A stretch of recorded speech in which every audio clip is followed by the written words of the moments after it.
Square 3, the King's Palace Part 4, needs to be sewn to square 2.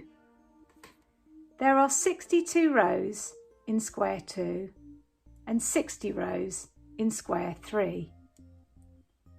This means that 2 rows from square 2 will need to be eased into square 3. It's going to be easier to sew these 2 pieces of fabric together with square 3 positioned towards you and square 2 at the top away from you, with the cast off edges to your left and the cast on edges to the right. It's important that the squares are matched up exactly to this point here, which is chart row 28. That's the second stripe on square 3. So it needs to be matched up to these points here and the beaded border matched up too at this point.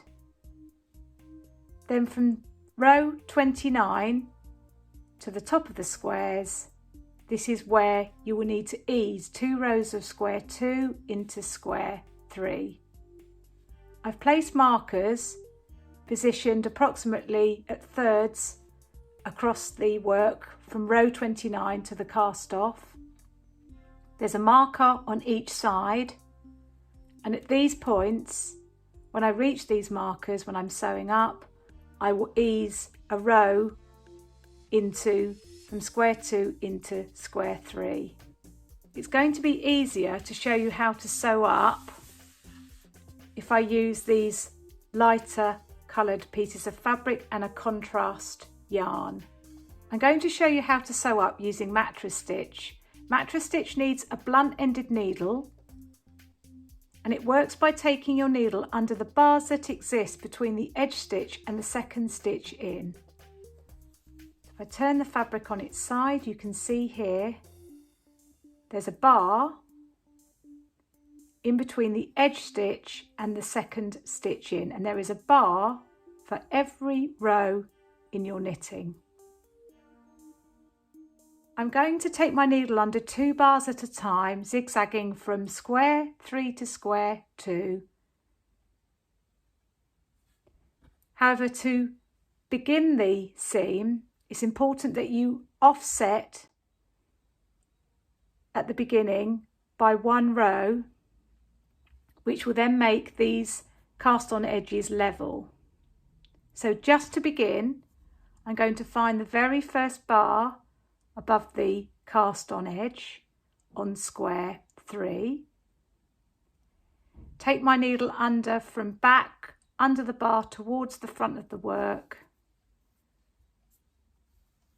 Draw the yarn through,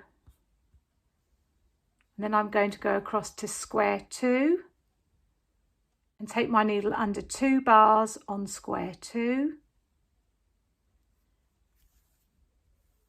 Just to begin, so just to clarify that, it's 1 bar on square 3 and 2 bars on square 2.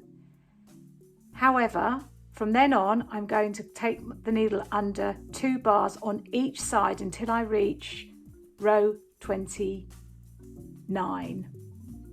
So I'm taking my needle back into the same gap where the yarn came out of on square 3 and under 2 bars.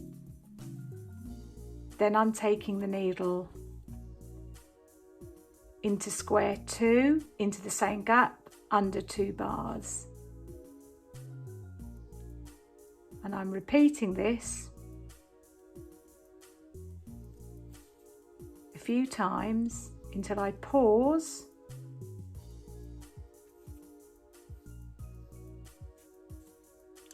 and then just pull firmly and gently, but on both ends of the yarn, and the seam will then close up. Then when you're ready to get going again,